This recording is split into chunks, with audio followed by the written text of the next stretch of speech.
Kemudian yang seterusnya, beberapa nas tentang keadaan Isa bin Maryam. Nak cerita dah keadaan Nabi Isa ni macam mana kan. Yang pertama, sesungguhnya Isa bin Maryam diturunkan tidak pada akhir zaman. Oh pula dah berbelit-belit pula dah ustaz ni. Tadi ngomongkan Nabi Isa turun akhir zaman, ni tak akhir zaman pula dah kan. Disebut sesungguhnya Isa bin Maryam diturunkan tidak pada akhir zaman. Maksud tidak akhir zaman tu bukan di saat nak ditiupkan sangkakala, bukan. Itu yang dimaksudkan bukan akhir zaman. Nabi Isa turun bunuh Dajjal, malaikat Israfil pun tiup sangkakala yang pertama. Dah, dia kata bukan tu, jauh lagi. Nanti kita akan jumpa. Adapun nas-nas yang menyebut hal tersebut adalah nas yang mutawatir sampai pada Rasulullah sallallahu alaihi wasallam. Jadi sesiapa yang tidak mempercayai turunnya Isa bin Maryam, maka dia tidak mempercayai khabar dari Rasulullah sallallahu alaihi wasallam. Sedangkan khabar dari Rasul adalah benar dan tidak ada kebohongan sedikit pun di dalamnya. Al-Quran telah menunjukkan tentang turunnya Isa bin Maryam pada banyak sekali perbahasan.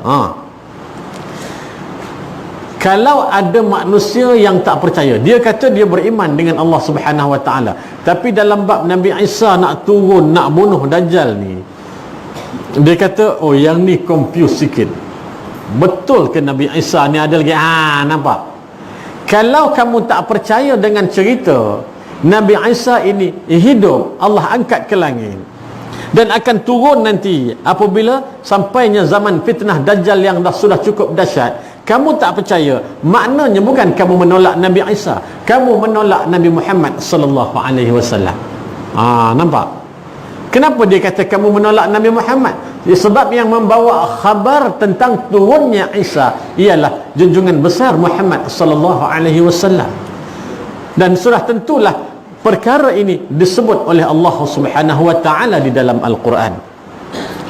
Di antaranya adalah firman Allah Subhanahu wa taala, "Wa in min ahli al-kitab illa la yu'minanna bihi qabla mautih wa yawmal qiyamati yakunu 'alaihim syahida." Tidak ada seorang pun dari ahli kitab kecuali akan beriman kepadanya, yakni Isa, sebelum kematiannya, dan pada hari kiamat nanti Isa itu akan menjadi saksi terhadap mereka. Nampak? Allah sebut dalam Al-Quran surah An-Nisa ayat 150. Allah sebut kalau siapa yang mengaku beriman dengan Allah Subhanahu wa taala, pasti dia tidak akan menolak dan dia beriman dengan Isa bin Maryam tentang turunnya dia besok di waktu akhir zaman. Pasti dia akan yakin dan percaya. Sebabnya apa? Cerita di akhirat besok, cerita di padang mahsyar besok, Nabi Isa akan menjadi saksi kepada keimanan kita kepada apa yang Allah sebut, apa yang Nabi kita sallallahu alaihi wasallam sebut. Nabi Isa akan tengok ni, oh dulu ni muka ni tak percaya dengan aku dulu ni. Seorang-seorang dia boleh tunjuk.